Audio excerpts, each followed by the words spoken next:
Live from WTVO 17 and your home team, Eyewitness News at 5 starts now. A week after the deadly riot at the U.S. Capitol, the House votes to impeach President Trump. Don Carter Lanes welcomes bowlers for the first time since a mass shooting left 3 people dead in Rockford. The owner reflects on the community's support. And a sweeping criminal justice bill makes its way to Governor J.B. Pritzker's desk. We'll tell you the police reform elements that did not make the cut. Good evening, I'm Mimi Murphy. And I'm Eric Wilson. The Rockford community comes together at a city staple weeks after a gunman took the lives of 3 people and hurt 3 others. Small group bowling at Don Carter Lanes resumed this afternoon. Alexis Carpello joins us live from the bowling alley. Alexis, about how many people are there? Well, Eric and Mimi, the doors are back open here at Don Carter Lanes. Right now, the bowling lanes are pretty full. This is the first time since last month's tragedy that bowlers have been able to work on their technique here. The bowling alley's general manager tells me he and all of the employees have been anticipating having people back inside to not only get back to normal, but also to honor and keep the memory of the 6 shooting victims alive. We're excited to get the ball rolling again. It's gonna be tough for a lot of people, but we've had a lot of support from the community, other bowling communities around the country, and they're all rooting for us. Jerome Woodfork was one of the 3 men killed here. He was an avid bowler, very well known. I spoke with a man who was coached by him. Hear from him tonight. Reporting live in Rockford for your home team, I'm Alexis Carpello. Nice to see people there again. Thanks, Alexis. It's the end of an era in Illinois politics. Michael Madigan is out. Speaker Chris Welch takes his place. Eyewitness News is keeping you connected to the Capitol. 50 years to the day after first swearing in the oath of office as a young state legislator, Michael Madigan is a state representative again. The Velvet Hammer passing off his gavel to the first black speaker in the state's 202-year history. After decades in the role, it was a group of women in his own party who forced him out. They grew weary of the steady drip of complaints in the ComEd corruption case. In the end, Madigan stepped aside, paving the way for his successor. We have to work together. While we might not always agree with each other, why do our politics have to be about negativity and destruction? I hope we can open a new chapter in this great state where we can work together. Speaker Welch will take the reins tomorrow. Madigan will remain in the office as a state representative from Chicago. Members of the Illinois House and Senate passed sweeping criminal justice reforms in Springfield this morning. In order to get the bill passed, the Legislative Black Caucus cut the elimination of qualified immunity from the bill and did not increase use of force guidelines on officers. Black Caucus leadership says those reform cuts could be revisited in the spring. The bill now heads to Governor J.B. Pritzker. Donald Trump becomes the first president to be impeached twice. The vote by the U.S. House of Representatives comes a week after a violent riot at the Capitol. Those pushing for impeachment say the blame lays on the president's shoulders. Washington correspondent Rashad Hudson recaps today's vote and shows us what comes next as he keeps you connected to the nation's capital. I feel he's no longer fit to serve. Ohio Representative Marcy Kaptur joined her Democratic colleagues and some Republicans in supporting the impeachment of President Trump. This kind of behavior, and then with his supporters like this, are un-American. Every moment Donald Trump is in the White House, our nation, our freedom is in danger. Massachusetts Congressman Jim McGovern says the president must be held accountable for the attack on the Capitol. A majority of House Republicans say impeaching President Trump with just 1 week left in office will only lead to division in the country. There's no way this helps the nation deal with the tragic and terrible events of last week that we all condemn. Both Ohio Republican Congressman Jim Jordan and Missouri Congressman Jason Smith call the move to impeach political games by Democrats. For the first time, can the House Democrats and the Speaker of the House put the people before politics. A trial in the Republican-controlled Senate may not happen until after President Trump leaves office on January 20th. In Washington, Rashad Hudson. State line Congressman Adam Kinzinger was one of those Republicans to vote in favor of impeachment. Kinzinger, a Trump voter, says last week's attack on the Capitol, combined with unfounded claims of widespread voter fraud, are evidence the president has broken his oath of office. This could cause more problems. I mean, it could inflame people, but my hope is that in the arc of history, we can look back on this vote and say this was the moment where the Congress of the United States spoke out finally, and we began to heal from a very divisive period. Gentleman from New York. In total, 10 Republican House members voted in favor of impeachment. Rockford's mayor says Region 1 of Illinois could see decreased COVID mitigation as soon as this weekend. Tier 2 measures would allow small meetings inside, but that does not include indoor dining. Mayor Tom McNamara is pushing to keep small businesses afloat. The city leader says he's had multiple conversations with Governor Pritzker's office to outline when Region 1 will meet state guidelines to reopen. When we're advocating for it, we're not saying, hey, we can do this because businesses have to have it. We know that. We've known that since March 13th, that businesses need to be open.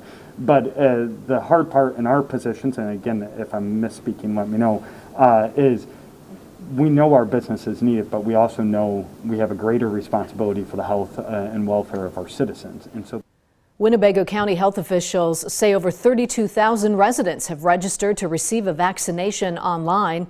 Over 10,000 healthcare workers have already received their first shot.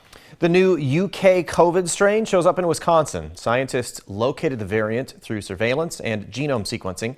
The new strain was first detected in the United Kingdom. Health officials say the UK version can spread more easily and quickly through the community. Wisconsin leaders say COVID precautions like wearing a mask and social distancing are as important as ever. For many people, the worst part of the coronavirus pandemic is staying away from friends and family. Loneliness is especially felt at local nursing homes. Residents at one senior community in Rockford received the first round of the COVID vaccine. They tell Michelle Rave it was also a dose of hope. The call came we've been waiting for.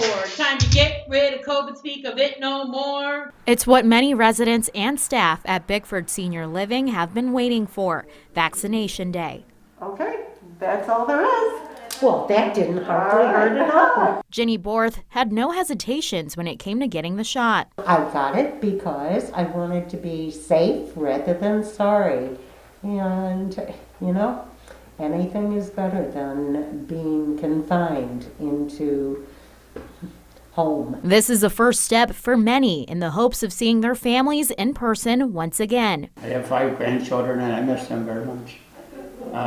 At one time they used to come and play cards with me on Friday night when we were card night.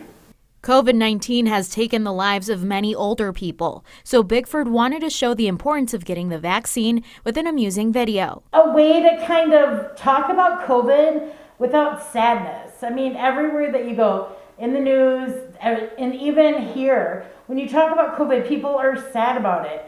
And we wanted to say, nah, we're gonna, once this vaccination is done, we're gonna speak of it no more because we're done. That's it. About 80% of staff and residents decided to get the first dose. That's what I've been waiting for. At my age, I definitely needed the shot. And my family was concerned that I should get the shot as quickly as possible. Which could signal the return to normal. Nobody has sacrificed like the seniors. And it has definitely changed their personality. And so we owe it to them to do whatever it takes to get them back to the happy place they were. Reporting in Rockford for your home team, I'm Michelle Rave. Millions of Americans bought guns last year. Now owners don't have much to load the weapons with. After the break, why U.S. ammunition manufacturers can't keep up with recent demand. Plus, the state line honors Boone County canine Loki. The Sheriff's Department plans a celebration of their furry friend's life. Learn how you can participate coming up at 6. Despite the cloud cover we had this afternoon, our temperatures today still managed to make it into the lower 40s. Nice and comfortable, but the warmth does not last because we've got rain, freezing rain, and snow just on the horizon. Timing it all out for you coming up in your most trusted forecast a little later. You're watching Eyewitness News, your home team. with Eric Wilson, Mimi Murphy, Sports Director Scott Leber, and Chief Meteorologist Candice King.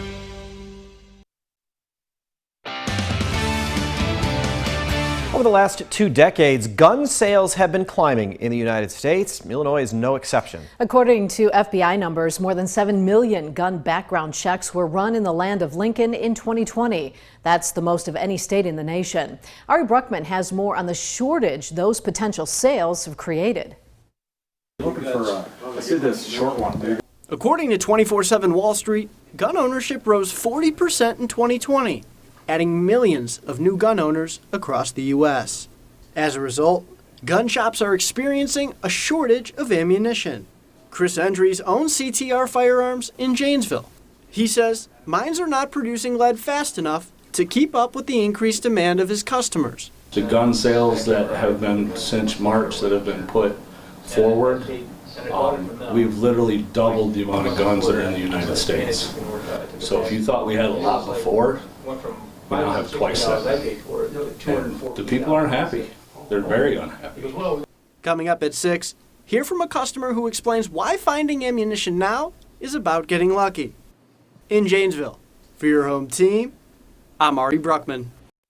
Now, your first warm weather forecast with Chief Meteorologist Candice King. Well, we didn't have as much sunshine today as what we had yesterday, but our temperatures were actually a little bit warmer. We made it into the low 40s this afternoon. Now, we've got the clouds that will stay with us here this evening, and from that, we've actually pulled in a little more moisture, and so you see a couple of very light radar returns showing up in that cloud cover, but very little, if any, of that actually reaching the ground. Now, as we start to pull in a bit more moisture, holding on just within the next hour or two for a chance of maybe a little drizzle hitting the windshield on the way home, but that is pretty much going to be it. We might actually see some breaks in the cloud cover after midnight tonight before those clouds move back in. All eyes are kind of watching off to our west and northwest here across the northern Rockies into Canada as we've got our next area of low pressure moving in. We were so warm today because we actually have that warm front lifting up into the upper Midwest, but it's this cold front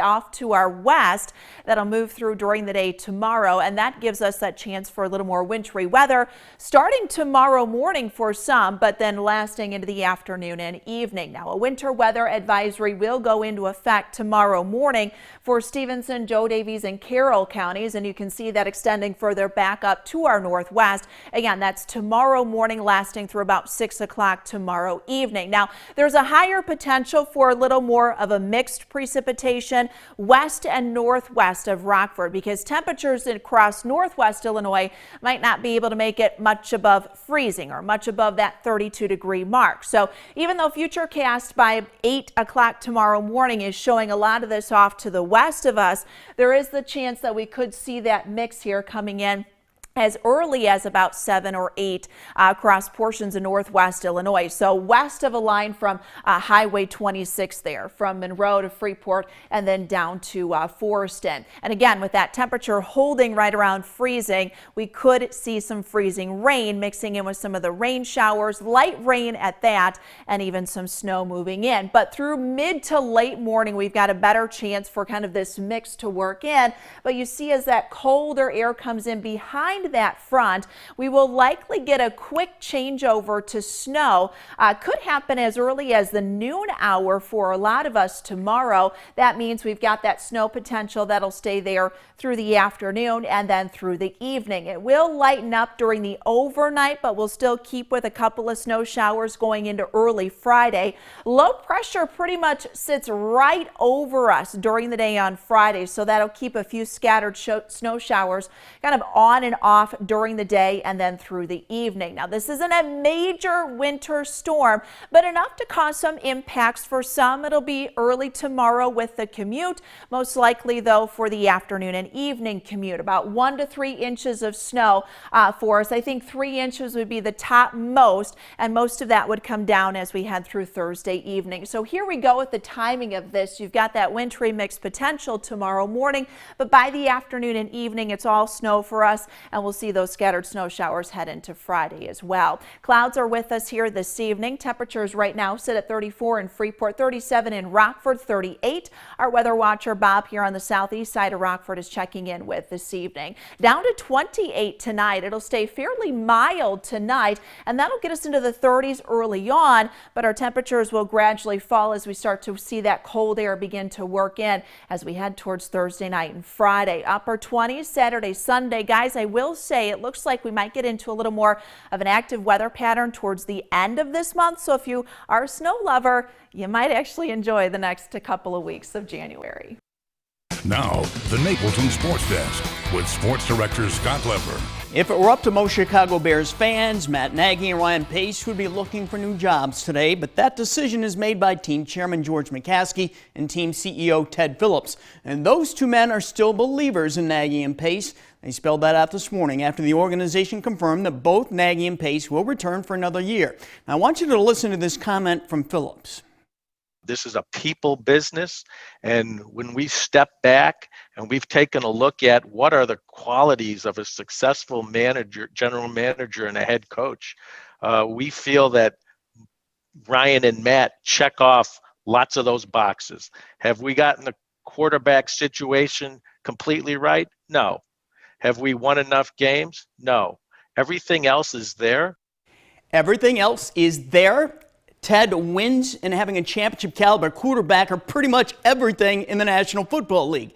If Pace and Nagy were with almost any other organization, they'd most likely be gone. But I said here on Monday I thought they'd be brought back for one more make-or-break season because the McCaskey family isn't quick to fire people. The McCaskeys value good people, people of high character, people who can persevere through adversity. Those are all great things. And Ryan Pace and Matt Nagy do check those boxes. But in the NFL, at least in other NFL cities, it's about winning and competing for championships. Those are the boxes that matter. What's missing in the Bears' assessment of Pace and Nagy is their ability or lack of ability to evaluate football talent, develop football talent, and come up with game plans to beat their opponents. McCaskey and Phillips say they expect to see improvement next season. I can't see it unless Pace and Nagy fix the quarterback problem. And with the Bears drafting low in the first round and not having much cap room in free agency, I can't see that problem getting fixed this year, which means next January, I'll be right back here talking about Pace and Nagy getting fired. That's my take. I'll be right back. Thanks for watching. Stay safe.